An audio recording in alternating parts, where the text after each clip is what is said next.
All right, sports fans, how's everybody out there doing? William Martin coming at you one more time here on YouTube with another edition of the 300 Pounds of Sports Knowledge Podcast. And on this edition of the 300 Pounds of Sports Knowledge Podcast, I can proudly say that I once again have the privilege to be joined by the man, the myth, the legend, and all of the above. And I'm talking about the one and only Mark Jenkins. Mark, how you doing today, man? Doing good, Will. How you doing, brother? Man, listen, I can't complain. It's one of those where I thought about this topic and I immediately thought about you, my man, because without without knowing what you're going to say, I can kind of hear what you're going to say about this, okay? Because there's a lot to talk about, and what we're going to talk about these bad MLB franchises because it's one of those where you got some guys out here that are simply not trying. And it's not just about this year, but it's cumulative. All right. And I want to start first and foremost with the Colorado Rockies. I mean, we're hearing about the one third point of this season. All right. And Colorado is 9-45. That's literally one third of the season. They are 9-45. If you did their projections based off of that, that's 27 wins for the entire season. And to give you an idea of how hard that is to do, Major League Baseball teams basically play 27 games a month. Okay, so they're on pace to have the output of production of games for one single month.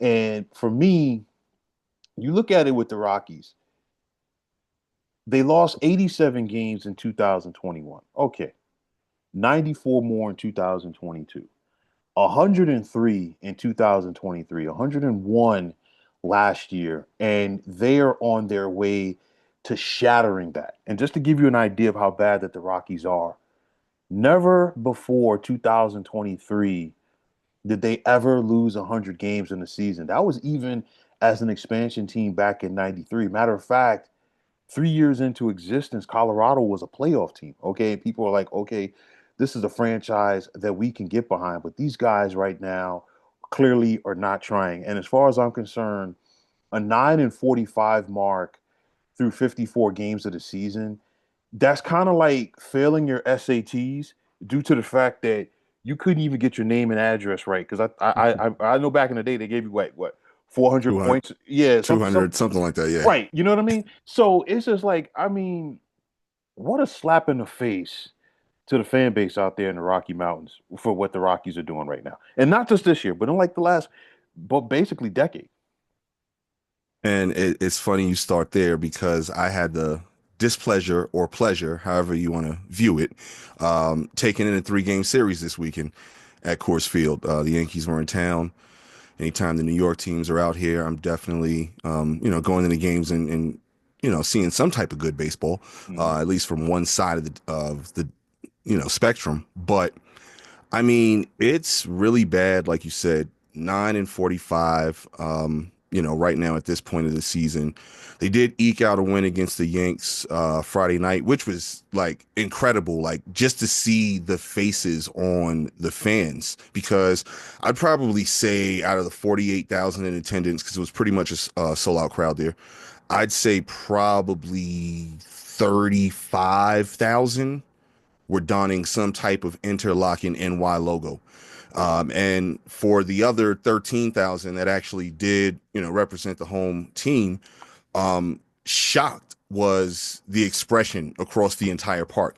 It's so bad right now that they expect to lose. And when they win, it's not that they're happy, it's that they're shocked. That's how bad it is right now. And the Monfords, they are not putting any money into the team. And that's where it all starts. We've said this before about good organizations. It all starts from the top and then it trickles down. You've got to have good ownership in place who are going to hire the right people to take care of the right aspects of the franchise, everything from the president of an organization that's going to run, all of the logistics when it comes to, stadium costs and things like that, all the way down to player operations and general managers who are going to be in charge of Right. actually having the right scouts out there to scout the right talent at the high school level and college levels to bring in the right people in the organization. Then you've also got to have the right people to make sure they keep most of those that talent that they draft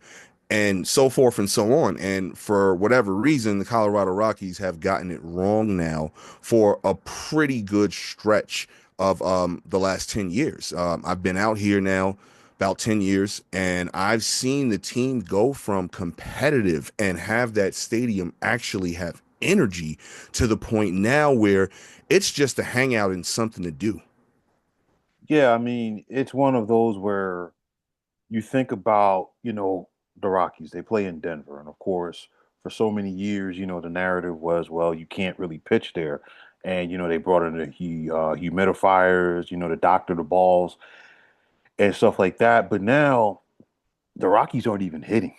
No. Okay. And that's an organizational thing because, with some organizations, you think about it, okay, they've always been known for pitching. Some organizations, they've always been known for hitting. The Rockies were able to hang their heads on the fact that, or hang their hats rather, on the fact that, you know what, we could hit. They're not even doing that right now. They allowed Nolan Arenado, to go to St. Louis for a bag of peanuts. And then they saw this shiny new toy that was Chris Bryant. And I mean, Chris Bryant, I mean, if there's other guys who have done this, but I mean, Chris Bryant is up there. I know Anthony Rendon, gets a lot of it after he got that big contract from the Mhm. Angels. But you think about it with Chris Bryant, we're talking about a guy who basically, I think he was a rookie of the year with the Cubs. Yeah. He definitely was an MVP. And, he looked like the it guy, and he was going to be the it guy for so long. And I mean, he got traded to San Francisco when he wasn't going to sign a long-term deal with the Cubs. And boy, did the Giants dodge a bullet on that one when he left and signed that deal with the Rockies. But I mean, after that, there is really nothing there. And I mean, you think about all of the hitters that came through their organization over the Yeah. years, Nolan Arenado, Carlos Gonzalez, you know, Trevor uh, Story, Trev, Troy Tre Tulowitzki. right, we can go right down the list. And I mean, you think about, when the Rockies first got on the map, the Blake Street Bombers, Ellis Mhm. Burks, Andres Galarraga, Larry Walker, Vinny Castilla, there was something you gave the fans something to go to the park about. And it's one of those where honestly, just seeing the Rockies, and I'm not a Rockies fan, it's kind of like, watching the Pirates Yeah. and watching some of these other teams. I feel so bad for the fans because it's disgusting. There's no way in the world that you should charge people big league prices when you're putting a minor league product out there on the field. Yeah. And I can say I've been to Pittsburgh before. I've taken in a series out there. Beautiful city, beautiful stadium. Anybody who is a fan of baseball, I would say, you know what? Put that on your bucket list of places you want to see. I know a lot of people, it starts with Fenway and Wrigley, and I totally get it. Two places I still want to go see a game at, okay? But nonetheless, I think, the walk from downtown Pittsburgh over the Clemente Bridge to the PNC Park is beautiful, all right? And the fans right there are just clamoring to see some competitive baseball. Pittsburgh is a good sports town. You think about it. You got the Penguins, okay? The Steelers, they will, for the most part, be a playoff team. Okay. The Pirates, and of course, there's a generation of, sports fans who have grown up. They don't know about the long and storied history of the Pittsburgh Pirates. Barry Bonds, Roberto Clemente, Ralph Kiner, Bill Mazeroski, Dave Parker, okay, John Candelaria. We could go right down the list as far as like great Pittsburgh players that they've had over the years, but it's one of those now, basically for the bulk of 30 years, they've been a losing organization.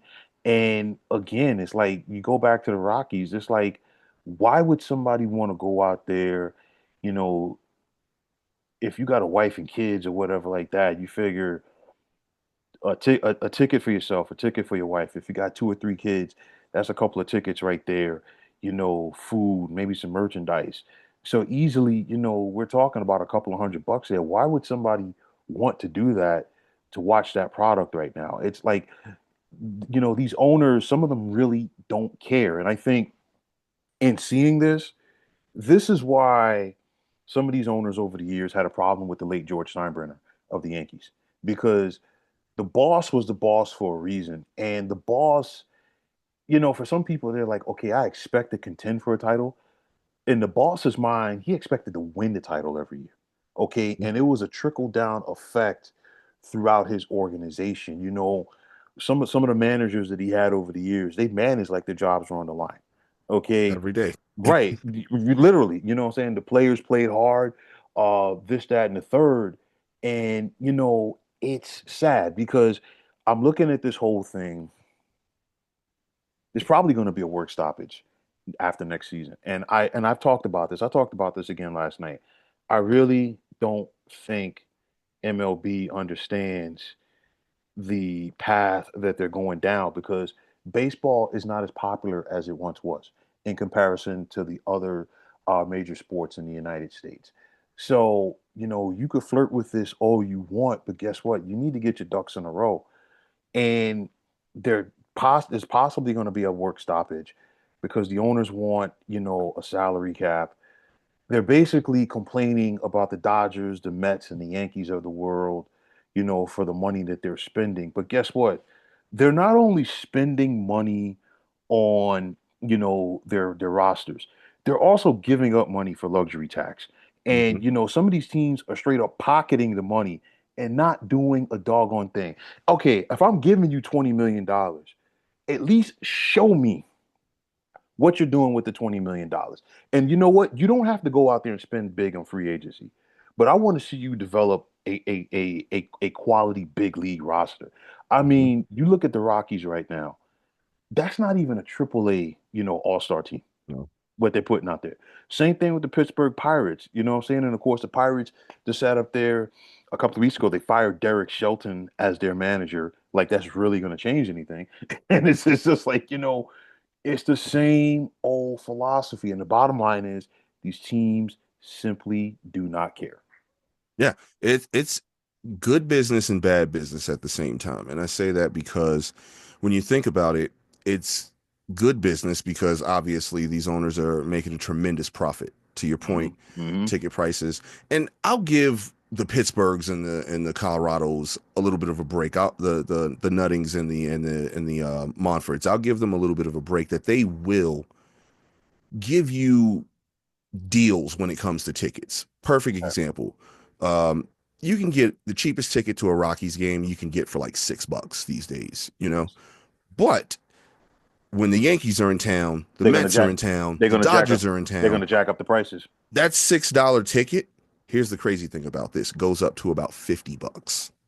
I'm not surprised. So that's the only side with that. But my problem, I even heard, I've got a buddy, big Pirates fan. He says the only reason to go to a game, besides like you said, the view and everything like that, the atmosphere, is they've got a pretty sweet deal where you can get 4 tickets, 4 dogs, and 4 sodas for $40. You're not getting that at any ballpark, any place ever. But let's be real. You're not going to just eat 1 dog and drink No, 1 soda for a course no, of 3 hours. So no. that's where they're going to still get that money back by charging you $12 for the next dog and eight Hmm. bucks for that soda and 12 for a beer or whatever it is there. So it's good business in that sense that they're turning a profit, a substantial profit, but it's bad business because in business, you and I both know if your name is nothing, you're pretty much nothing either. Right, And right. these teams continue because let's face it, they're each team is its own business entity. They're continuing to not have a problem with having their name and reputation smell terrible. And that to me is just the sign of bad business. The company I work for, if they were to receive any type of negative hits in the press, I would feel that too, because now the consumers that I'm out there talking to, they're automatically associating that me with that. So I would have to overcome that. And unfortunately, that's kind of like what the players are doing. That's kind of like what the managers are doing. The Pirates fired their manager, Rockies fired their manager.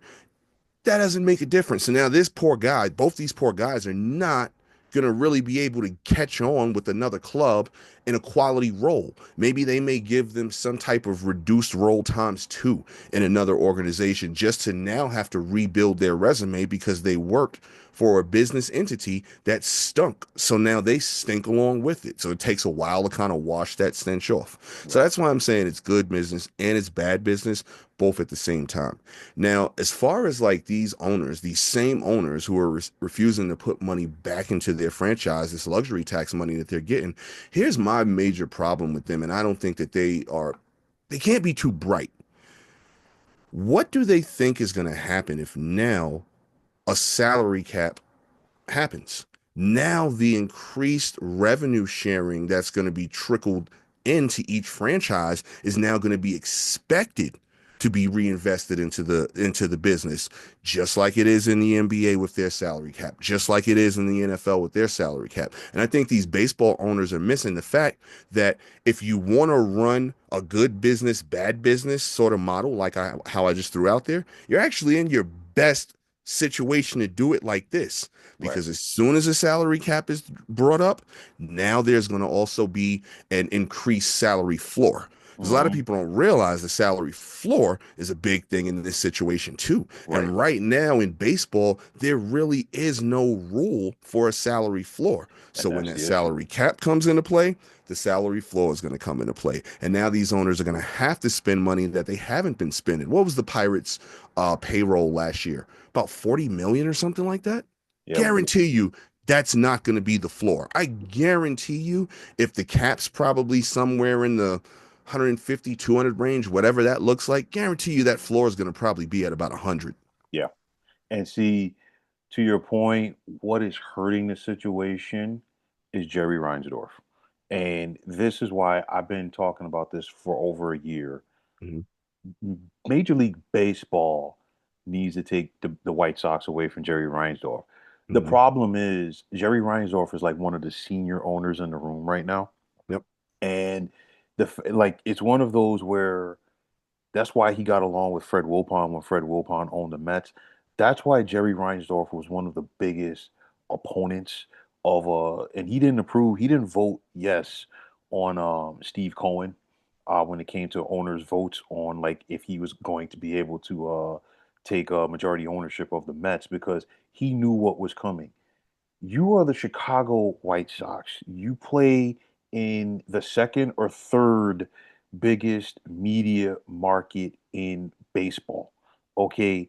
And I think the fact that the White Sox have consistently, they're another one. They have put a minor league product out there for so long, I think it's disgusting. I mean, it was 20 years ago when the White Sox won the World Series. It's like it never happened. Yeah. As quick as they rose to fame was as quick as they descended. And, the White Sox, again, this is another organization, long and storied history, and one of Mm-hmm. the oldest franchises in Major League Baseball. Jerry Reinsdorf doesn't care. He treats it like a minor league team, and then he has the audacity to turn around and try to hold the city of Chicago hostage for a new stadium. I think the biggest thing is MLB needs to get the White Sox away from him. It's like, the Cubs were in a rebuild, and the Cubs are actually trying. And you look at the Cubs right now with Craig Counsell as their manager. They're right there, contending for the National League Central. And it's like the White Sox, after last season's, year of futility, they might not be as bad as they were last year, but they're still bad. And I think the only saving grace for the White Sox right now is how bad that the Rockies are, because right now the Rockies are making the White Sox look like the 27 Yankees. You know what I'm Yeah. saying? When have you seen in any sport the possibility, and I know it's not set in stone yet, but I'm pretty sure it's going to happen with the Rockies setting a futility record. Oh, When have you seen in any sport back to back seasons where teams have set the futility record? It's something that I've never seen in my lifetime. We're the same age, so it's something mhm. that we've never seen. And this right here is a testament as to why something needs to be done immediately to fix that problem. I've never been a big proponent to saying there should be a salary cap in any sport because, again, when you go back to business, you can't tell one business they can only operate with this amount of money and this business they can only operate with this amount of money. Yes, there is some type of, governing boards in each state that are going to make rules as to how they need to operate. And that's what I think should be, they should refine what that looks like as far as like not trying.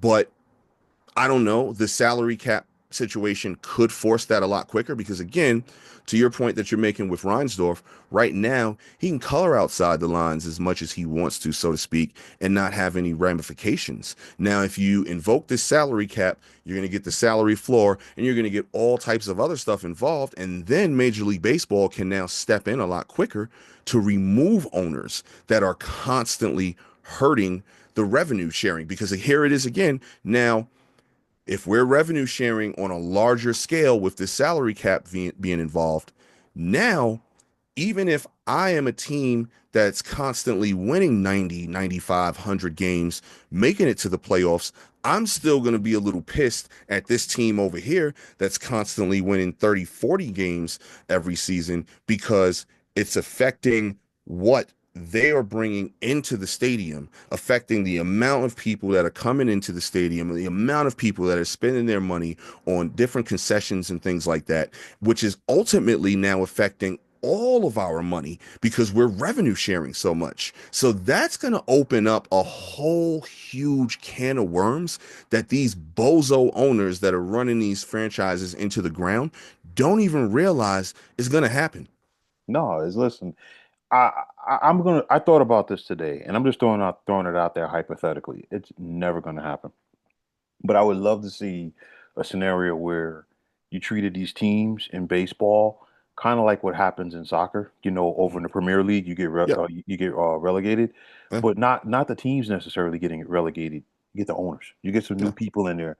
You get some new blood that's gonna come in there, and you want to win. And it's sad because you probably got to say in all those sports, there's probably like less than 10% of team owners, regardless of the sport, that actually care about winning. Okay.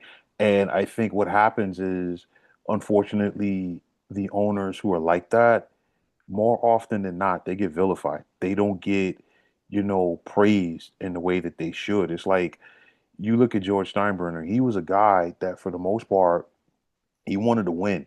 Was he going to be critical of his players? Was he going to be critical of his managers? Absolutely. But in his mind, and he was right, I paid you handsomely. I gave you all of the resources that I feel that you needed to succeed, and you didn't succeed. And, when you get an owner like that, you've got to go out there and you've got to appreciate that guy. And here's my thing. As much as people want to whine and complain about the Mets, the Dodgers, the Yankees. It's not like they're winning the World Series every year. The Yankees haven't won a World Series since 2009.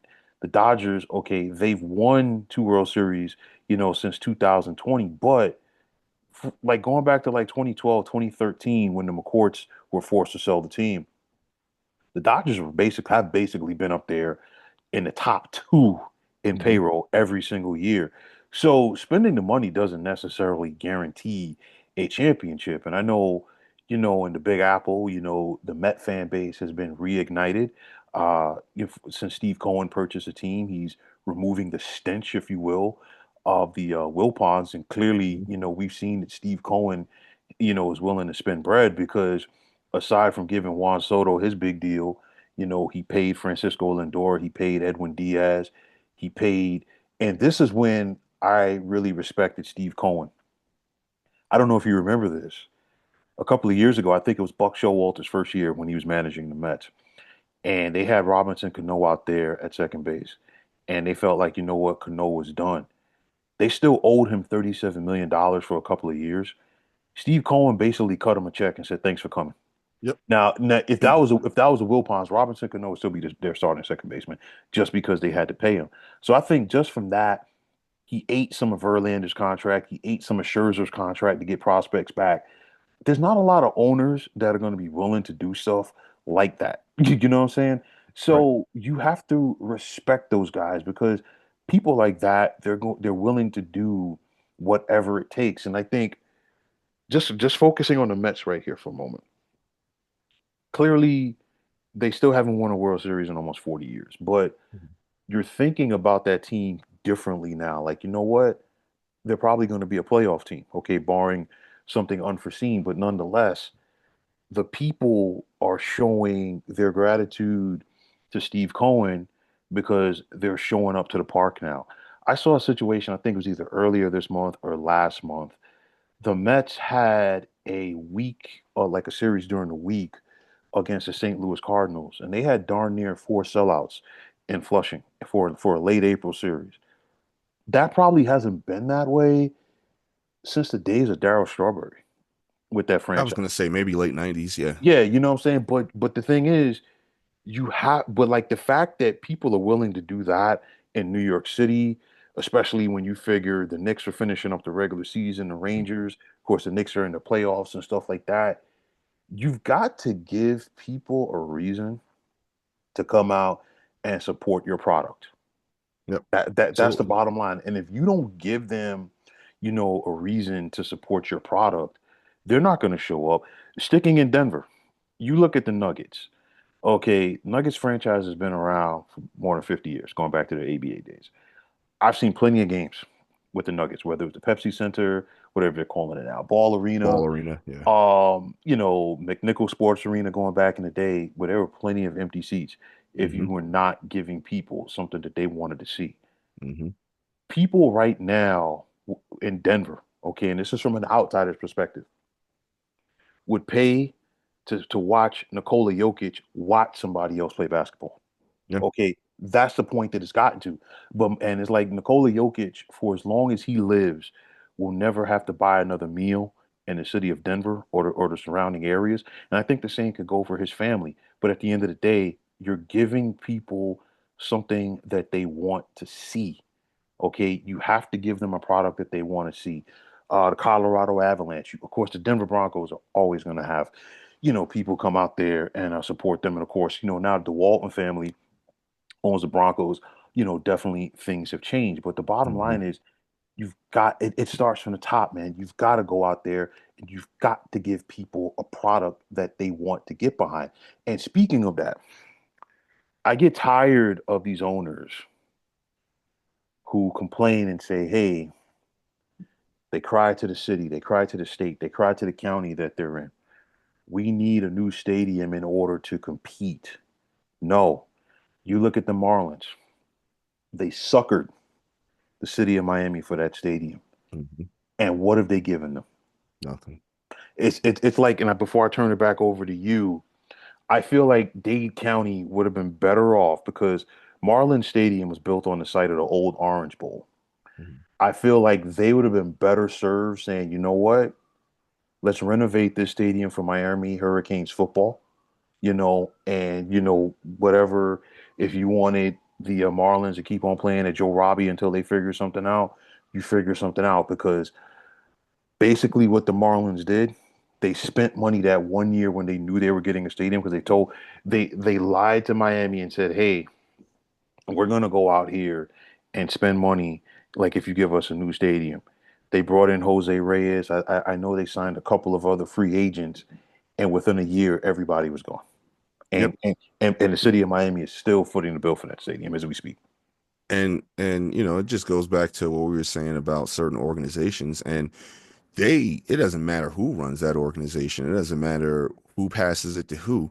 I mean, when do you see a team, and I'm going back to, the debacle of the 97 team, and after that, when do you see a team win it all and then strip it down the next year? And not only did they do it once, but they did it twice. Yeah. So, I mean, like, it's just amazing that, some of these teams operate the way they do.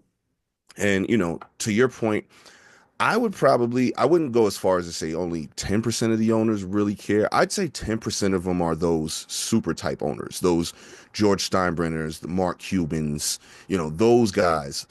Let's even put Stan Kroenke in that realm now because he will spend money on his teams as well. Rams, the Nuggets, even he's got a I can't remember. It's like a soccer team or another team. Over in Europe. Yeah, they won a championship, and then he's got like a major league lacrosse team over here that won a championship. So Right. here's a guy who's doing it. So I'd say it's probably about 10% that's like those super owners. I'd Right. probably say 25% of the owners across the leagues care, and Hmm. those teams are the teams that are constantly represented in their respective sports postseasons. Like those are the teams that you're always going to see because every year, no matter what sport it is, there's always uh, one or two new surprise teams that kind of appear out of nowhere. But for the most part, you've got your 4 to 6 stalwarts that are in the playoffs every year. Hmm. So those I think are the owners that really care. And those are the ones that get it. It takes money to make money. No way can you do any form of business without spending money and expect to make money. If you Right. spend $1 on something, you better expect your return to be somewhere near that dollar. If you Right. spend $12 on something, same apply. Even if you double up, 24 bucks, okay, great, whatever. So if you're only spending, let's say in sports terms, let's keep it baseball here. Let's say you're spending 40 million on your team, whereas the top three teams are spending north of 250. What do you really think you're doing out there? What Right. do you how in the hell do you think you're competing on any level? It's No. like I'm watching a game on a 55-inch Vizio, and the person next to me is watching the same game on one of your old school grandma tube TVs with the big back and the wood frame and everything. Who do you think's watching the game better? Like I'm probably seeing stuff a little bit faster than that person watching it on old school box. So Listen. it's Li- crazy, man. Listen, I'll take it back, and I'm not gonna, I'm gonna keep it PG-13, for what we're saying here. But it's kind of like, Jay-Z back in the day, on I think it was Imaginary Prayers at the end. What's the difference between Yeah, my 4.0 and your 4.6? It's basically yeah, the same yeah, thing. yeah. You know what I'm saying? And Exactly. anybody who knows Jay-Z knows where I'm going with that. But yeah, man. Listen, they don't.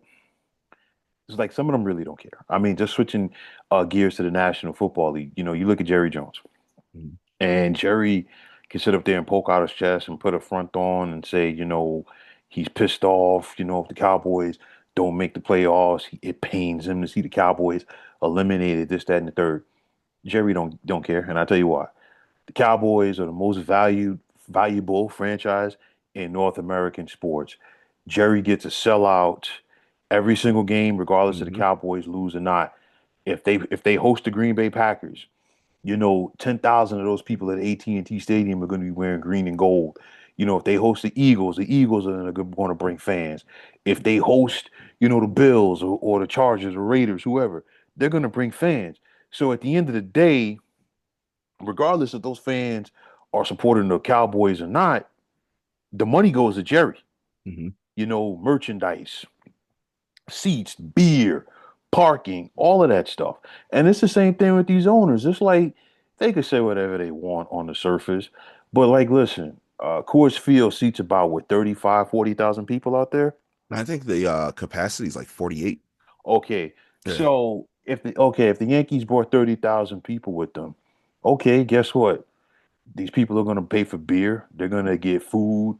They're going to get merchandise because regardless if they're a Yankee fan or not, they might say, hey, you know what? My first time in Denver, let me just get a memento or something like that. These owners, that's all they care about. It's the money. And it sucks, for the people who actually, follow these teams and want to support these teams. And, just focusing on the expansion teams here a little bit. You Mhm. see the excitement that comes around when the fan base okay, we're getting a new team, and then you don't compete, and again, it's one of those where the Rockies, they've never been a perennial playoff team, but every 5, 6 years or so, Yeah. they could do something. I mean, that run that they had in 2007 was one for the ages because I think Mhm. they won like 22 straight games. Once you combine the end of the regular season, the play-in game with the Mhm. Padres, and then They swept through the National League playoffs until Hmm. they themselves got swept by Boston Hmm. in the World Series. But still, it was like, you know what? The city got behind them. And, to see what this team is now, to me, this is like the NBA equivalent of breaking the Sixers record by only being able to win 9 games for the year because 121 Yeah, games is what the White Sox lost last year. And at this point, the Rockies are not going to only break that record, they are going to shatter it because I came into last season and I said, you know what? I was going to be hard pressed to see the White Sox win 50 games, and I'd be doggone if they didn't make me out to be Nostradamus, okay? And they had to fight, scrap, and claw just to get 41. Barring something unforeseen, the Rockies are not winning 40 games this year because no, here we are looking at Memorial Day weekend in the rearview mirror, and this team still hasn't won 10 games. That is impossible. right. Okay, even the 62 Mets were god awful. At least they can hang their hats off the fact that you know what, we were an expansion team. You know what I'm saying? Like this right here is we simply don't give a damn. I mean, even when the Detroit Lions went 0-16, I think it was 2008, and I think the Cleveland Browns did it about 10 years ago or so with Hugh Jackson when he was a coach. They still tried. They still tried. Okay, these guys, they ain't trying right now. Yeah. Just think about this, right? So, what's the old saying when it comes to breaking down a whole 162 game season?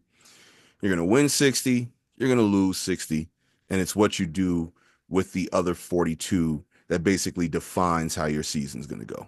Right. When you're coming in under 60 wins, there's a problem somewhere. It's got to be, and this is the only way that I think that it's acceptable. It's if the injury bug has just completely decimated your starting rotation, your lineup, a combination of the two. Something's got to be completely decimated, or you've got to have some type of major shift within the organization.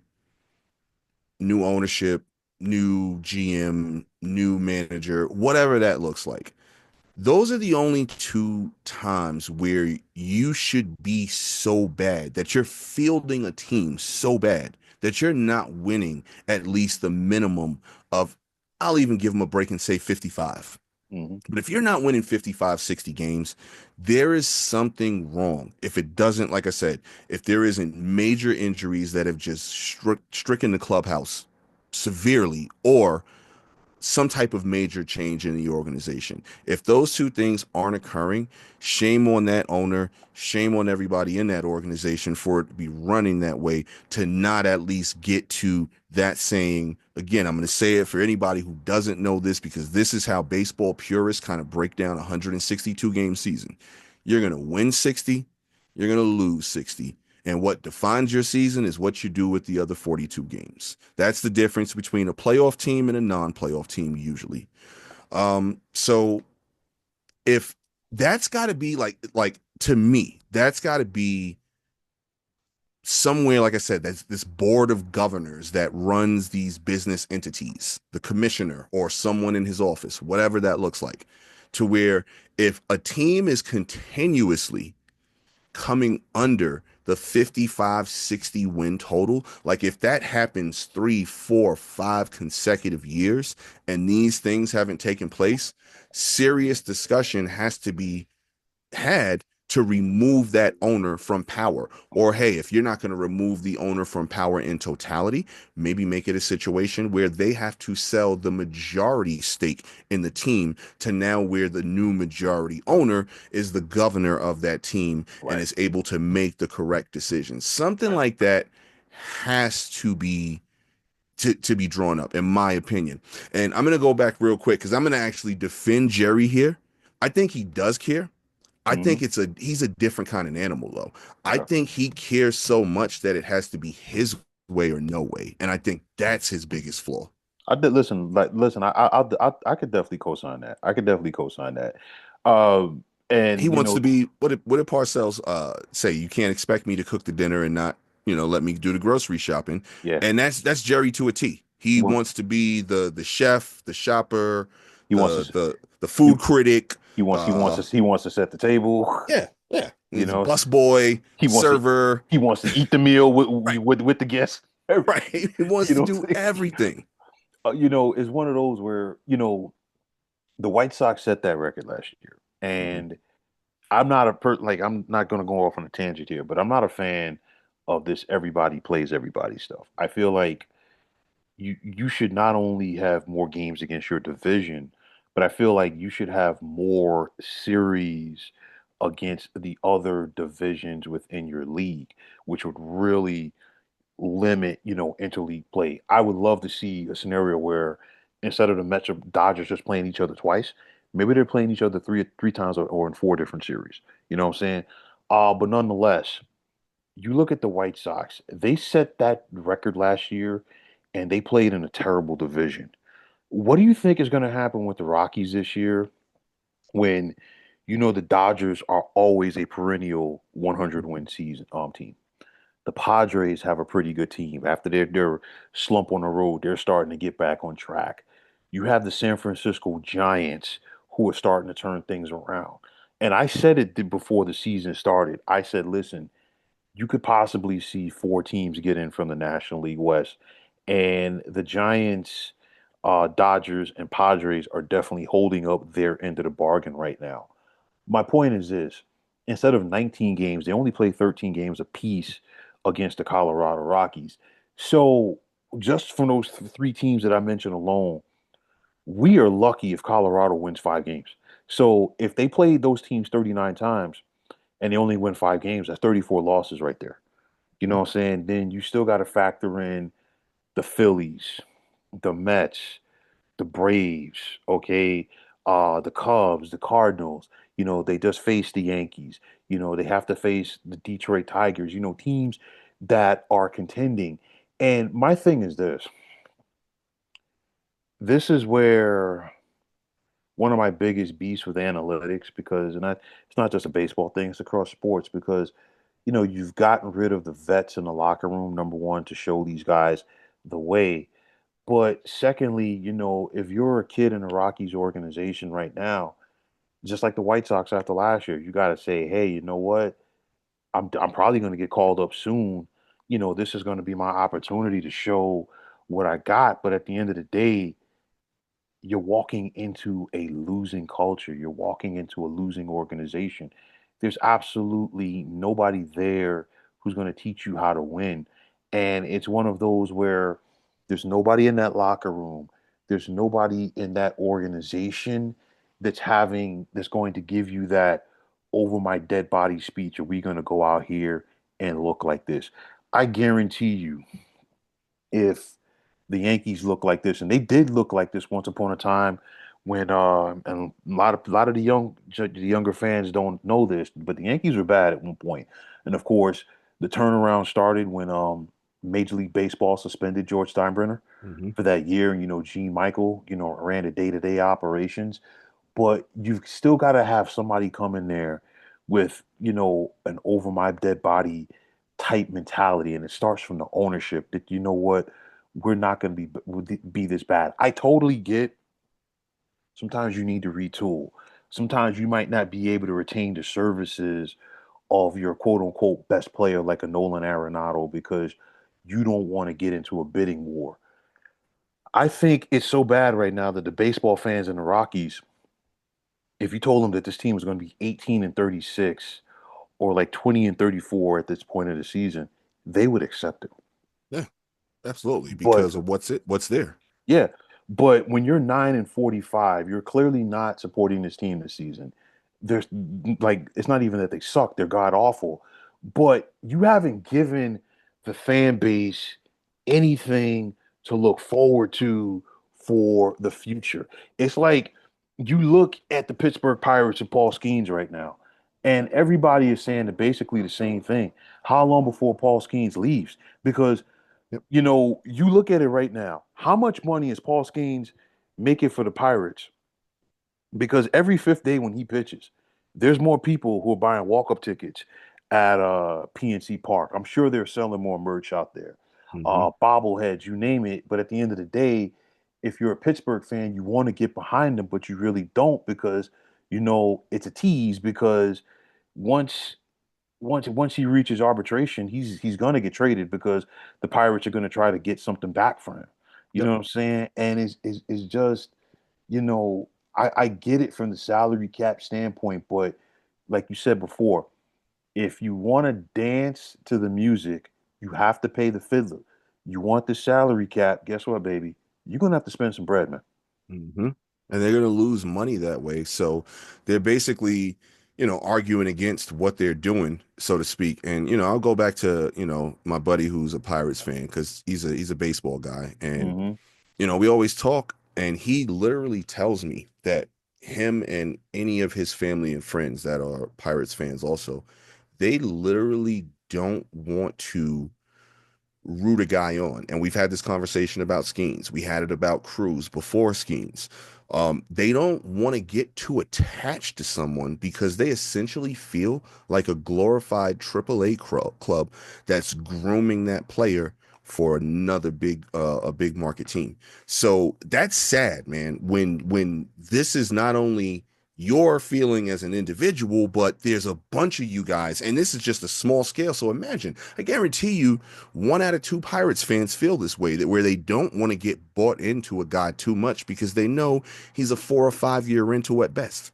So that's crazy, man. That there has to be sports franchises that are run that way. And like I said, back to the whole, if there's a cap, there's going to be a floor, and then maybe that pushes people out. I don't necessarily want the cap. I would rather it be some type of governing bodies to where, hey, like I said, 4 years in a row. Let's call it that. When you haven't hit that 55 mark 4 years in a row, all right, you got to go. Like, we got to make some changes. We've got to readjust this because it's for the betterment of everything. The more teams that are competitive, the more quality baseball that's going to be played across the country, and then the more the game's going to grow. That's a big reason. It's not only the pace of the game, which they've done a tremendous job of quickening up over the Hmm. past couple of years. But it's Hmm. not just stuff like that. It's also the fact that you have such a discrepancy between a lot of these teams. And majorly, like in the division, perfect example, with the exception of Arizona, who, in my opinion, is probably the biggest disappointment in the NL West this year. Right. That's a top heavy division, Yeah. and they're all just beating the hell out of the Rockies any chance that they get. Yeah. And that's just not good baseball. Literally, in the fifth inning of Saturday's game, that inning, I think, lasted about an hour and 15 minutes, just Hmm. that half inning.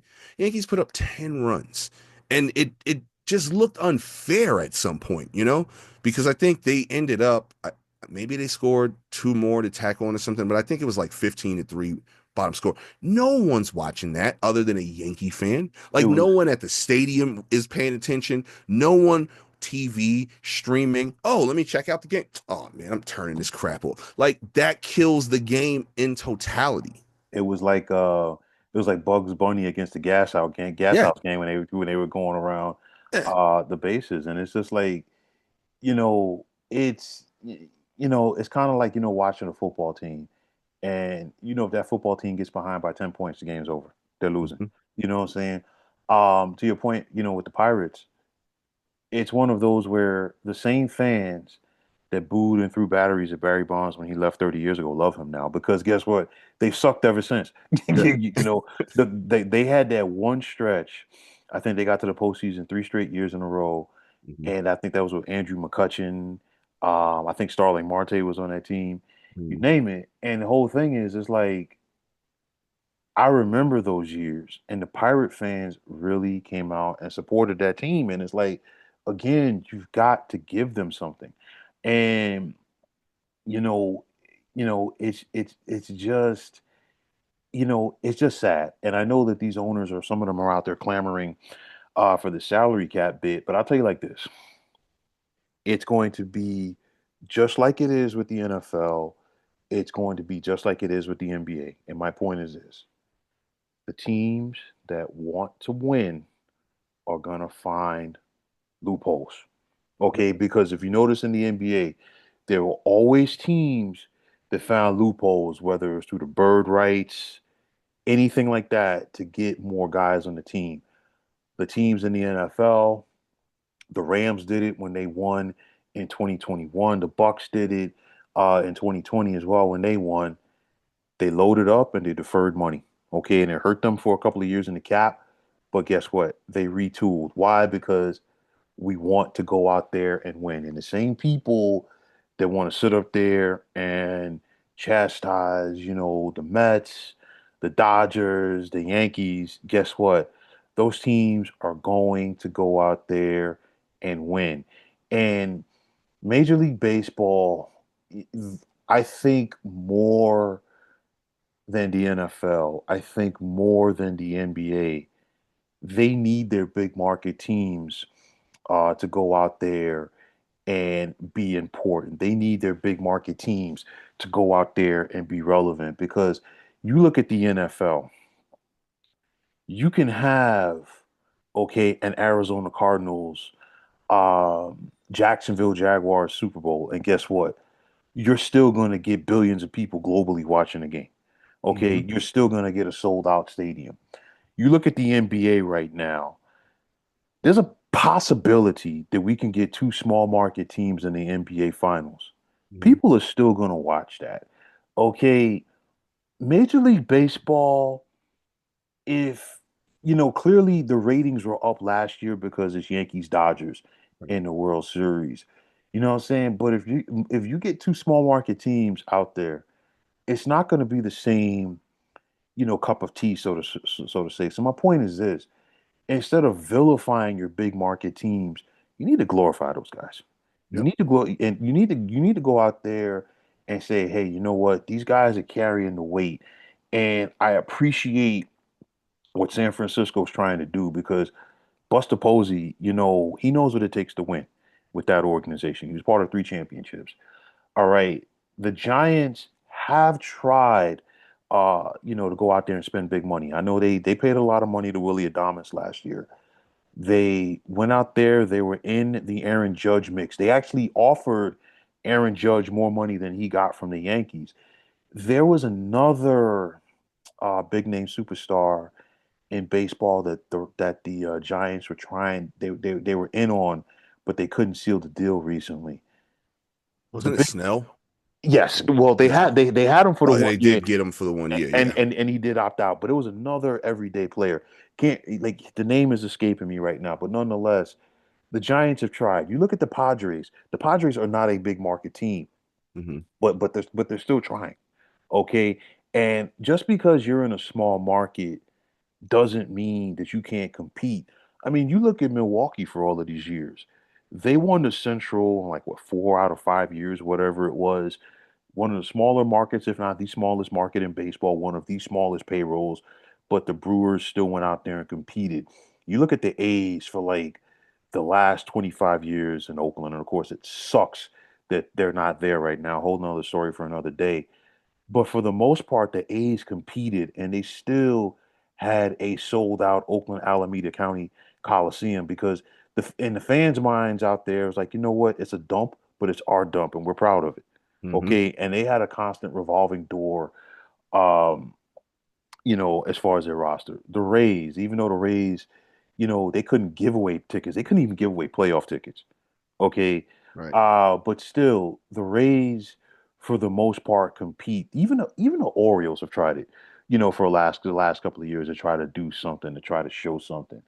There's a difference between trying and not trying. And I think, honestly, it's so bad in Colorado. It's so bad in Pittsburgh. It's so bad with the White Sox that if you gave their teams 81, like, if you gave them an 81 win team, they would celebrate that. And to make matters worse, we've extended the postseason. So we've made it easier for you to get to the playoffs. And you still ain't trying, man. That's the big thing, man. Yeah. All those teams you just named No, what do they all have in common? They have the fact that they at least, even if they're not having a huge payroll, they at least had a decent scouting team in place to replenish the farm They system. had a system. They had a system. Right. Something in place. And in baseball, you're only going to be as good as your farm system is. Right. You know, a lot of people think it's all about the big money free agents and stuff like that. Usually that's the guy that's going to take you over the hump. But you need your core players to even get you to the hump, to have that big name free agent or two get you over the hump, to maybe get to a World Series or win a ring. So it all starts with farm systems. Same thing with the teams that we're talking about, the White Sox, the Rockies. The, Continuously, they don't have the best farm systems. And then even if they do get a guy who potentially makes it something of a career out of it, you know, they ship him off the first Yep. chance they get because Yep. now, you know, oh, he's going to be too expensive. We can't afford him. Well, what do you mean? You didn't even give the guy a chance to take a hometown discount yet. You're already deciding the future without even going through any type of litigation with this player and his representatives to see even if maybe he does want to stick around. Because I guarantee you, over the years since I've been out here, some of those Rockies players that they have traded, I guarantee you they would have taken a home discount in order to stay here. It's a beautiful ballpark. It's a beautiful city. The fans get behind their players when they're winning. Right. So I would guess a couple of them, with if given the option, would have. The only person who stayed out here their entire tenure Charlie is Charlie Blackmon. Blackmon. And if the Rockies would have traded Captain Caveman, they would have rioted out here because I'm telling you, that's the only guy that like the stadium lights up for or lit up for when he played. Like he used to come out to I Don't Want to Lose Your Love Tonight. The crowd would sing along with the freaking music. Yeah. So they knew, Monfort knew, all right, if I want to keep the building still attached to 2100 Blake Street, I can't Mhm. trade this guy. Right. Yeah, man. It's like, you know, like I'm not at a loss for words, per se, but it's just the fact that, you know, some of them they just don't get it. And I will give Kansas City, another small market team, Mhm. credit. They saw the potential in Bobby Witt Jr. from the jump, and they did kind of like what San Diego did with Fernando Tatis or what Seattle did with Julio Rodriguez. Granted, they're not putting up the numbers like they once were, but they were like, you know what? We're going to lock this kid up to a long-term deal, so he's never going to see free agency. And Right. at the end of the day, you give Bobby Witt Jr. a big long-term deal, and it's still going to be cheaper Hmm. for you in the long run because if you're Kansas City, you could sit back and say, you know what? We're paying this, we're going to pay this guy at some point like $25 million a year. But guess what?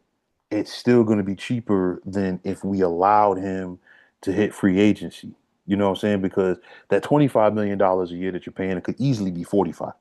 And Exactly. now if you're Kansas City, now you could go out there and possibly sign somebody to play alongside a Bobby Witt Jr. Or maybe you can go out there and get a pitcher, in your rotation. And for what it's worth, it worked last year for the Royals because they not only got to the playoffs, they advanced to the divisional round. You know what I'm saying? So and they were right there as far as having a chance to get to the LCS because they pushed the Yankees. I think they lost to the Yankees in 4 games last year. Yeah. Okay, you know what I'm saying? So it's one of those, but again, that comes from effort.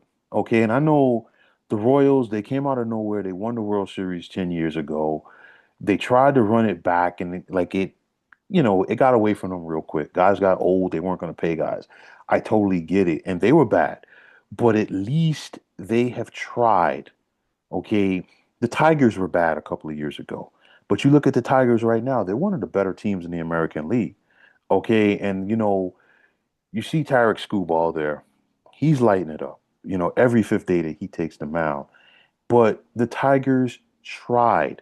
Okay, some of these teams, they are simply not trying. I could totally take it that if a team is bad and you have a plan to get out of your way.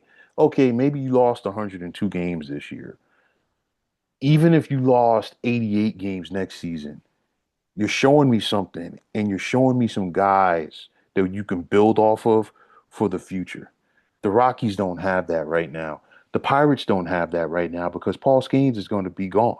Okay, Mhm. and the White Sox, I mean, the only way I think the White Sox could get a decent crowd at Comiskey or whatever the heck they're calling it right now is, you know what? We're gonna honor, Frank Thomas. We're gonna honor Paul Right. Konerko. We're gonna honor the 2005 World Series championship team. That's probably the only way that you're gonna get people, to come out to the park.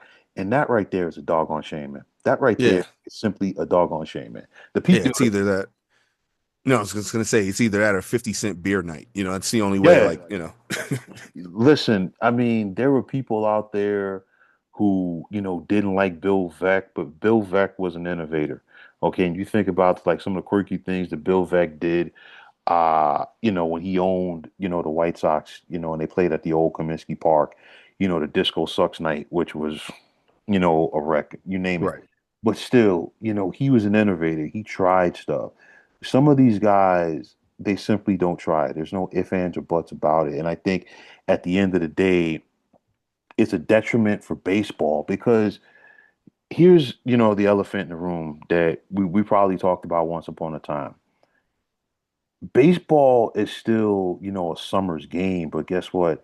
Summer is not their exclusive province anymore. So you've got the NBA season, which goes deep into June. You've got the draft, and before you blink, training camps in the NFL start. And before you blink after that, both the college football and the NFL season start. So my point is this, if you're baseball, you're up against all of that. And if you're in a market like Pittsburgh, okay, guess what? At this point, you're already looking at it like, okay, wow, the Pirates are out of it. When do players report for Pittsburgh's Steelers camp? Before you know it, the Pitt Panthers are going to start getting it going for college football. If you're in Chicago, you're already looking like, okay, let's see what the NBA draft looks like for the Bulls, and let's see what the Bears are going to look like next season in training camp, this, that, and the third. So you're up against a little bit more as far as, trying to get and keep the attention of your fan base, especially in a day like this where everybody wants a winner.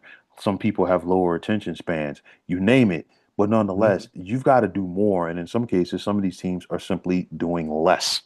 Yeah, I mean, in the microwave society that we live in, you've got to not only grab someone's attention, but you also have to be just as quick to hold it. And Hmm. that's what, these teams that suck are really not doing. It's bad product. And you brought up a point um in regards to like these teams kind of giving these younger players bigger contracts quicker. I love Hmm. that. Yep. I'm a Yeah. huge Yeah. fan of it Yeah. because it does so many different things for your organization. And not only are they doing it with, the bigger players, but the Red Sox, they've got a guy. I love this story. And I don't love much stories that comes out of Boston, but they basically, I forgot the kid's name, but like before he even played his first game of the season, You they talking gave about, him like a 7 year, $67 million deal. was this John Duran? No, no, I don't think Eh, it was Duran. It was a pitcher. I think it was a pitcher. I can't remember, but okay. 7 years, 67 million. That's so smart because if your scouting team is doing the right thing to scout the right players and your developmental team is doing the right thing developing this guy all the way from single A to double A, triple A if he skips it or whatever, you've got someone who's Right. going to be a game changer in your franchise. Right. So why not go ahead and lock him down now, to your point, while he's 20 million cheaper a year, Yeah. maybe even more than that. Why do we still have to play? And this is probably one of the things that I hate the most about baseball, which is why I feel that it's this, because this may seem controversial, what I'm about to say, but it's the arbitration process to me is modern day paid for slavery in a way, because you are essentially holding someone's rights with not giving them whatever market value is, and you're holding their rights, and every year that you do this to this player, you're continuing to hurt their value, hurt their potential to take care of their family, and then also you're doing a disservice to the game of baseball. And the reason I say that is no clearer than Robinson Cano. Why do I say that? He is the poster child for arbitration gone wrong. Here it is, this guy was an absolute beast with the Yankees for the majority of that beginning portion of his career. And he had earned himself a big contract year after year. They arbitrate, they arbitrate, they arbitrate. Then finally he hits age 30 season, which most of the time baseball players do not get their first big payday until 30. He gets it then, and what do we see from there? Downhill, downhill, downhill, downhill.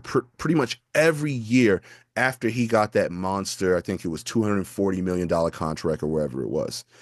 If you give this guy, if you lock this guy up 2 years into his career at a 10-year, $150 million deal, now you're paying this guy $15 million a year for a 10-year period, which is probably going to be his most productive 10-year period.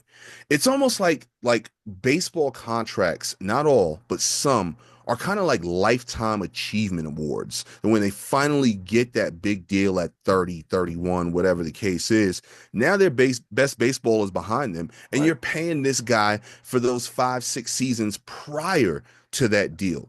Right. So I applaud the new kind of forward thinking, so to speak, with some of these GMs now, because Hmm. that's the way. If you want to build your franchise, if you want to trust the guy to say, hey, first and foremost, I'm putting this trust into you to be a number one pick, second round pick, whatever it is, because baseball is a little bit different than other sports. You can find gyms in the 17th round, as undrafted, whatever. But if you're gonna say, hey, you're my guy, out of all the guys this year, you're my guy. Now, I'm going to put the money into developing you properly and then build you up and make you a pro. And now I betting on you already 2 or 3 times. Why not bet on you another time and go ahead and give you this big deal now? So now that way you don't have any pressure on you going out there trying to prove that you belong. You've got a contract. Now you just got to go out there and do what you've been doing since you were a kid, which is excelling at this game at the highest possible level that you can. So I love that. I think it needs to be done more. I think the more that some of these teams, like the KCs, like the San Diegos, like the Baltimores, because I think Baltimore did that with Rutschman and Henderson. yeah, I don't know why his name was slipping, but yeah, I believe they did the Mhm. same thing with that. The more these teams do that, the more sustainable their winning is going to be over a long period of time because you've identified these guys, you've empowered these guys, and now you're just letting them go out there and play. I think the old school arbitration system is one of the worst things in all of sports, by far the worst thing in baseball, and I wish they would do something about that. Yeah, it's been a bone of contention in the past, and I know like when there was that lockout a couple of years ago, that was one of the things to kind of cut down on that because it's not just, that they got to go through the arbitration for 3 years. A lot of ill feelings can come out of that as well. It's like the arbitration process for me is kind of like the franchise tag in the National Football League, and it can really, harbor some ill feelings. And I mean, Mhm. just switching gears real quick to the NFL, you look at the Giants. They franchised Saquon Barkley for that 1 year. He wasn't thrilled about it. They weren't going to pay him the money that, he clearly got from the Philadelphia Eagles. And they said, hey, you know what? We're not going to do that to you. Go. Okay. And you think about it, when you go through arbitration in baseball, and if you got to go through 3 arbitrations, you're basically sitting back listening to this team give a judge or an independent arbiter every single reason why they shouldn't pay you. And then you agree, on a contract for that 1 year. More often than not, there's usually some ill feelings. And Oh yeah. more often than not, if a team wants to keep a guy, they end up having to overpay for him. I'll tell you like this, getting back to Robinson Cano. If this was prime George Steinbrenner, Robinson Cano would have never gotten to arbitration because you never heard Derek Jeter or Bernie Williams Right. or Jorge Posada getting to arbitration. The only guy that they let slip during that time was Andy Pettit, and eventually Pettit did come back to the Yankees. But you got to look at it like this, and if you're Kansas City, and this is why I think it's really smart for KC and Seattle, in that same mix with Julio Rodriguez. How many people come to the park to watch Bobby Witt Jr. play. Everybody. Okay, and it's one of those because a guy like that, an MVP candidate, guess what he's doing? He's putting meat in the seats. So not only is he putting meat in the seats, you figure now since we got Bobby Witt Jr., that's an additional 10, maybe 15,000 people that are coming to Kauffman Stadium, to watch this kid play. So that's how many more beers am I selling? How many more hot dogs am I selling? How many more jerseys and how many more hats and foam fingers am I selling? How much more am I getting from parking just by watching this kid play? This is why, some people they got mad on the surface, when Steve Cohen gave Juan Soto that big contract. Well, listen, Steve Cohen is looking to develop the area around Citi Field. They're looking to put a casino out there, and he wants to give people a reason to come to the game and b a reason to stay after the game and do other things. So now you bring in a guy like Juan Soto. Juan Soto is like by signing Juan Soto alone, you're selling more season tickets. You're selling more tickets, period. You're selling more merchandise because now there's going to be the Met fan that says, you know what? I've got a Lindor jersey. I've got a Piazza jersey. I've got a Keith Hernandez or Darryl Strawberry jersey. Now let me get me a Juan Soto jersey. So what did the Mets do? They changed their road uniform. They added an additional alternate jersey as well. So now, how many more people are going to buy those jerseys? T-shirts for Juan Soto, bobbleheads, all of this other stuff. So it's the merchandising and it's the making of the money. And it's like if you're willing to pay somebody $25 million a year, how much money are you going to make off of that person? Right. Okay. And like that gets goes back to what we said before about the business aspect. But again, at the end of the day, you've got to give people something to get behind. The Rockies have not given their fan base anything to get behind since Nolan Arenado. The Pirates haven't given it their fan base anything to get behind probably since Andrew McCutchen's first run in Pittsburgh. I think Garrett Cole was still there at that time. Okay, and the White Sox, well, okay. Listen. Just fill in the blanks right there. Right. The White Sox fans probably. I know Jose Abreu did get an MVP for them, but the White Sox really haven't given their fans something to get behind like that probably since Paul Konerko. Yeah. And Paul Konerko was like basically Paul Konerko was so popular in Chicago that people wanted him to be the manager, even though he didn't have any experience whatsoever. Yeah. Okay, so it's like, but again, you have to give people a reason to support your product. So I'm like, honestly, at the end of the day, if you're Kansas City, between the money that you're getting from revenue and merchandising and whatever like that, and revenue sharing and the luxury tax, what you paid Bobby Witt is probably a drop in the bucket. But Right. still, it's still a very smart business move because now you're showing the fans that you know what we're committed to trying Yeah, absolutely. at the very least. And to anybody that thinks the Juan Soto deal is a bad deal, I don't know what planet they live on because first and foremost, he's a superstar. And you're going to spend for a superstar because to your point, you're going to get more things along with it other than just the quality of play on the field. You're going to get the jersey sales, the marketing opportunities, increased television opportunities, things like that. But also the key thing here is the guy's 26 years old. Right, That's just good business. right, Like he's not 31. right. Then if he's 31, 32 years old, then maybe you don't think about a 15-year deal worth that. The guy's 26 years old. If you're getting 7 to 8 to 9 quality years of him where he's still at the top of his game, that's a great business decision any day of the week that ends in Y, first and foremost. Now, to go to your point about, like you got to give the fans something. Like perfect example here. Forget what day it was that we went, but see the Saturday or Sunday because it was one of the 2 day games. So a family of 4 all had on jerseys. All 4 had on Arenado jerseys. One, the son, had on a Cardinals Arenado jersey. So that's how you know it's there. That's the last player that they really felt something about, because here it is now. This guy's been off the team now 5 seasons or something, Yeah. and they're still wearing his Rockies jerseys. And the son says, "Hey, you know what? I don't want a Rockies jersey. Hey, Dad, buy me the Cardinals one." Now that's money going into that organization's Right. pocket Right. because the owner doesn't want to do the right thing. Right. When I first moved out here, before I started working for the company that I work for, I was a bartender, bar manager downtown. The place that I was bar managing at this point in time, they also did pizza. And Todd Helton calls in and orders like 2 pizzas or whatever. And, I'm like, all right, let me get a name. And he's like, Todd Helton. I'm like, all right, you're right, buddy, whatever. I just, ring it up underneath that name. And, when he comes, if it's him, it's him. If it's not, it's not.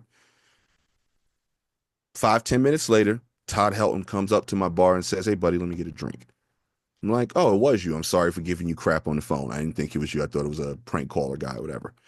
As soon as he sits down at the bar, multiple people at the bar pulling out 20s and credit cards. "Hey, put his on mine. Put his on mine."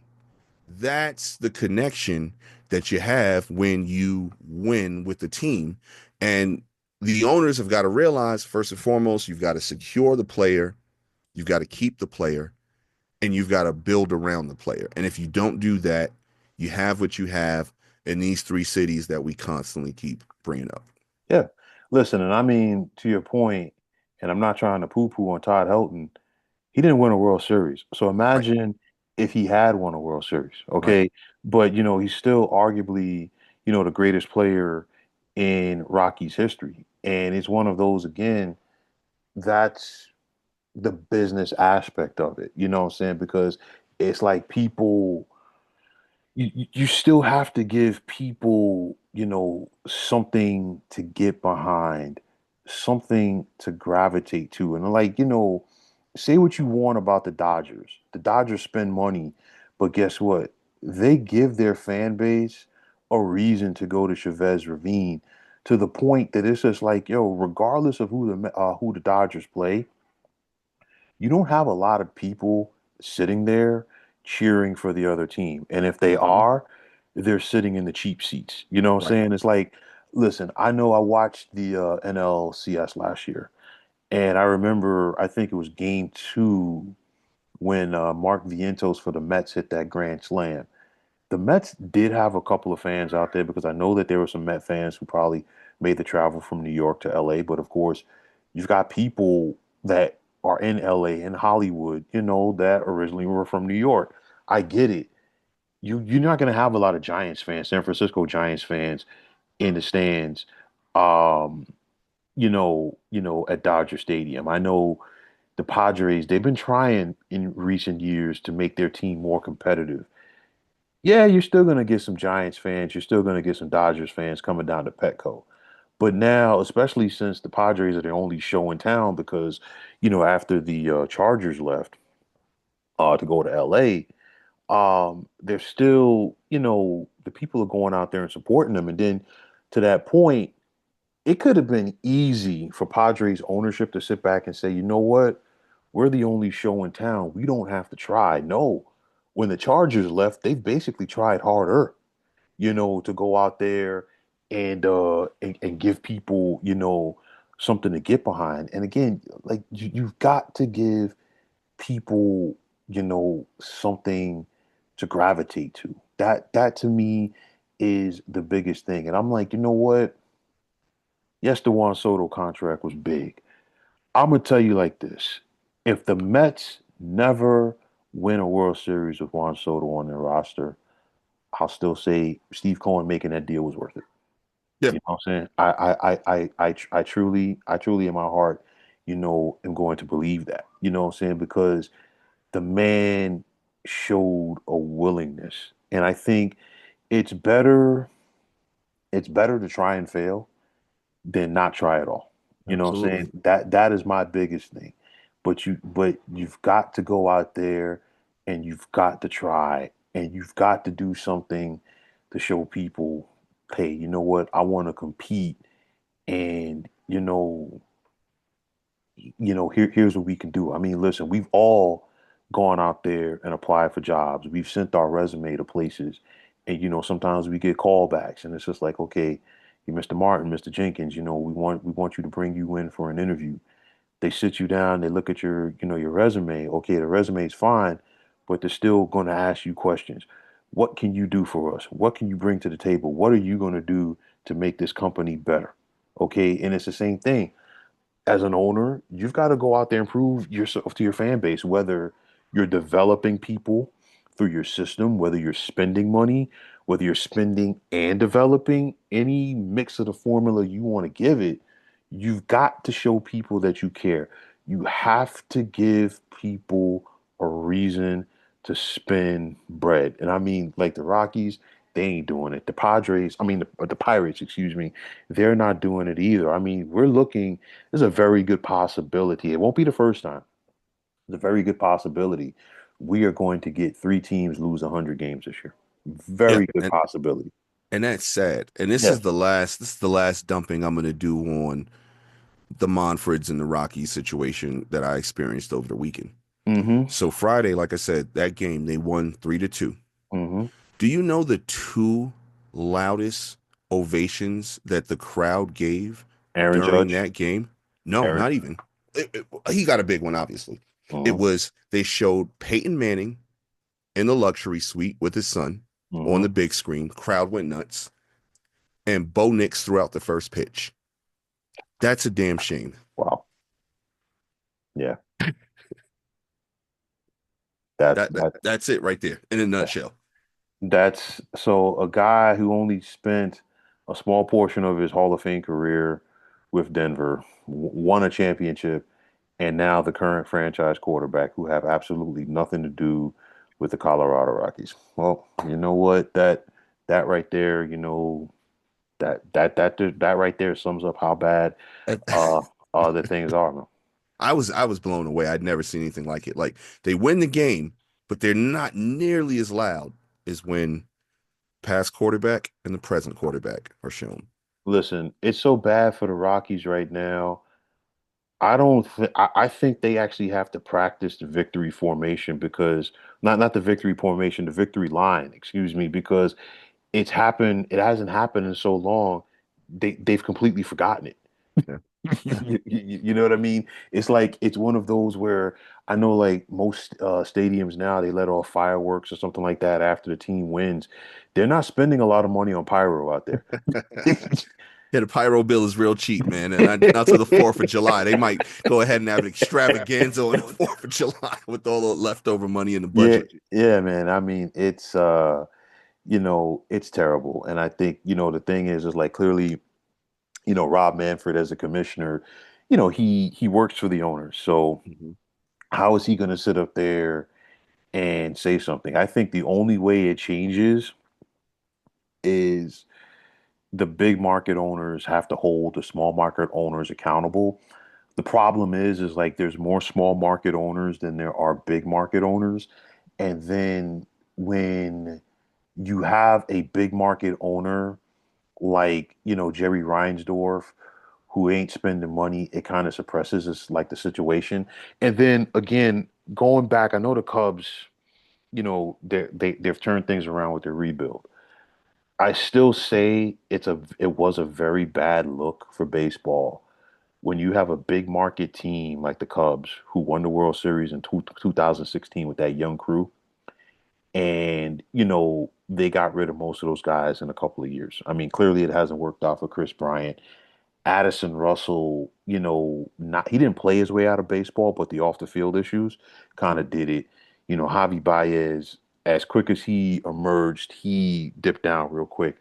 And then there was Anthony Rizzo, and like Anthony Rizzo, provided some quality years for the Yankees at first base once he left the Cubs. I think that was a bad look for baseball.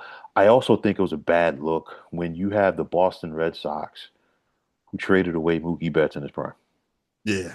And I mean, in my lifetime, I would have never thought that I would have seen a situation like that. You had Mookie Betts, clear MVP in the American League, big part of your World Series championship in 2019, in 2018, excuse me, and then you trade him away. I think things like that are like bad looks. Because I mean, granted, you traded Mookie Betts to another big market team in the Dodgers, but teams like the Red Sox and teams like the Cubs don't give away guys in the prime of their careers. You know what I mean? And it's like,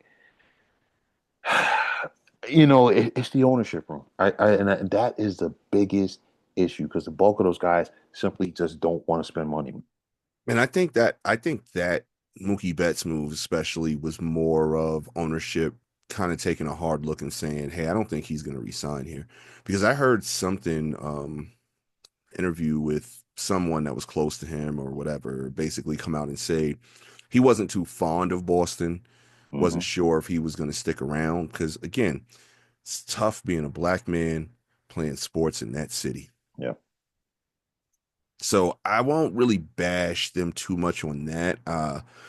But again, it's tough when you've got teams willing to pull the trigger on a guy like that. Like, could you Yeah. imagine, George Steinbrenner okaying Derek Jeter getting traded away? Like, Listen, George Steinbrenner would have had to leave town. yeah, exactly. You know what I mean? There's no ifs, ands, or buts. It's like there are certain guys that, are untouchable. It's like, Right. after Big Poppy did what he did for the Red Sox, Big Poppy could not have worn another uniform. I truly, in my heart, I don't think Boston wanted Manny Ramirez to wear another uniform, but they just couldn't deal with the crap. You know what Yeah, I I'm saying? mean, it's a lot to deal with that Right, guy, but right. one of the best hitters of all time, man. Right. You know what I mean? But it's just like Boston is one of those cities where, like, when you win, Yeah, you are an icon. I definitely. think, I mean, we talk about, when Tom Brady left and he went to the Bucks and he won and stuff. And of course, they came back to Foxborough and, he played as a visitor, against the Patriots and stuff. Lost in that game, it was also the return of Gronk. And it was just like, Gronk is a guy that will never, have to buy another drink, another meal, or anything like that, you know, in the New England area. So whether it's Boston, whether it's Hartford, Connecticut, Right. whether it's Maine, New Hampshire, wherever, you know, and it's just like you don't get rid of guys like that, what I'm saying? Because you're always going to be looked at, as a villain because there were just certain guys that should not don, another uniform. Can you imagine? And Pat Bowlen was a beloved figure in Denver. I know, Pat Bowlen, former owner of the Broncos, he's no longer with us. Can you imagine if Pat Bowlen said, "Hey, we're going to trade John Elway"? City And would have rioted. listen, I had this conversation with a good friend of mine yesterday, and I said this when it happened, going back to football. When the Giants made that decision, to bench Eli Manning, I said, listen, that was not a coach's decision because, and I say that from the standpoint, you don't make that decision without, running it through the boss, John Mara to make sure it's okay. And of course, John Mara made Jerry Reese and Ben McAdoo the scapegoats because I don't think they realized how bad that was going to make them look because I mean the entire football world turned on, Right. the Giants after that. The New York media, had a field day. When you have a guy, but like this long story short, but when you have a guy who's a legend, or when you have a guy who's a household name, with your franchise, you simply don't just, close the chapter on a guy like that, just like that. I mean, if the Yankees right now decided to trade Aaron Judge, oh man, listen, I wouldn't want to be in New York City. No, not at all, man. It'd be a mutiny. Like that's just not happening right now. I mean, the dude is, doing stuff we haven't seen since Ted Williams, Babe Ruth days. Right. And if you do that at the age he is with the team friendly deal Yeah. that he's got, because I mean, when Yeah. you look at that deal, like Yeah. he's so underpaid. Yeah. Dude, that would be the dumbest thing that probably has happened in, the last 20, 25 years of the Yankees. Yeah. So it's like again, it's one of those things where when you have your guy, or when you have your guys, you have to take care of them. You have to understand the importance of what they mean to your team. But again, it starts at the top. It Yep. starts with structure, and you have to have some type of plan. I think people would give a team like the Rockies or the White Sox or the Pirates the benefit of the doubt if they were bad and you could see the seeds being planted to say, hey, you know what? We could see a future here. We could see some type of potential. That potential should not come when on the last month of the season when guys are fighting for jobs and spring training invites for next season. What have you shown me, May, June, July, and August? Okay, and there's no plan there for those teams. And that right there, that is my biggest bone of contention. This is why we have taken so much time on this topic tonight. And this is why, again, it is a bad look for Major League Baseball. Just my final thought. I'm gonna leave it there, and I'll let you get your final thought in on it as well, man. Yeah, absolutely, man. I'm curious to see. I don't know off the top of my head, but now I'm really going to be curious to see what these teams, what their minor league teams look like. What the Mhm. Triple A team, what the Double A team, what the Single A team, what those records look like. Because I can guarantee you, they're not competing for any type of international league playoffs right now. Well, listen, I think we kind of know what the Rockies minor league situation is because we see it at a big league level, Yeah, unfortunately, every night. And it's the same thing with the Pirates. And yeah, it's one of those where I watch these guys play, and it's kind of like, the beginning of Major League when they were about to break out of spring training, and yeah, everybody in Cleveland was like, "Who are these guys?" That's yeah. that's, that's basically what it is. It's Never heard it's of half these guys. listen, it's one of those right now. The guys on the Rockies, Yeah. if they were online at a club, trying to get in someplace in downtown Denver, the bouncer would probably make them go to the back of the line if he found out that they play for the Rockies. Yeah, yeah, man. I know three of their starting lineup guys. Three. That's it. Like the Mhm. other guys, who is this guy? Yeah. Never heard of him. Oh, you play for the Rockies? Yeah. Yeah, yeah. You go through the back entrance with the help. Right. And that's not a good thing. You're going in where they're taking out the trash. You know what? We got a job for you. You put on this red jacket. You can go park cars, man. Oh man. Yeah, but Mark, man, straight up, man, it's been a pleasure as always, man. And like I always say, man, you take this time out, let people know where they could chat you at, on the ventures that you're working on, my man. I'll just plugging away on the voiceover. Mhm. Actually in the process of moving too. So yeah, Congratulations. thank you, man. We'll be getting the keys to a nice new place on Friday. So my Okay, studio is kind of half up, half down right now in the gotcha. process of kind of getting everything. That's Yeah, I why my didn't. lighting's kind of all screwed up, Yeah, background, yeah. yeah. I don't see your belt or anything like that, like you've had in the Yeah. past. Yeah, man, the lighting's real dim in here because I took out the good camera. I'm kind of just using the webcam camera right now. So yeah. Yeah, you kind of got So like a next show, it'll be good money, man. yeah, because you kind of got like a Barry White, Teddy Pendergrass after dark thing going on a little bit. Oh man. Yeah, but next time I'm on with you, bro, it'll be back to normal. Listen, as always, man, I definitely appreciate the time. And for everybody else, man, if you like what you heard and saw on this, listen, darn sure, please feel free to go out there, hit that like button, as well as subscribing to this channel. It's always appreciated, man. You can check me out on the X, formerly known as Twitter, at 300 pounds of sports. You give me that follow, I'll give you that follow right back. And the same thing goes for Instagram. You get at 300 pounds of sports knowledge. Give me that follow. I'll give you that follow right back. And you can catch both myself and Mark. We're always posting in the Sports Depot 365 on Facebook. And as far as I'm concerned, one of the better sports debating sites going on social media. And once again, much love and much thanks for Mark for joining me on this edition of the 300 Pounds of Sports Knowledge podcast. I'm signing off and I'm saying thanks once again to all of you fine folks out there. Once again, big time thanks to Mark.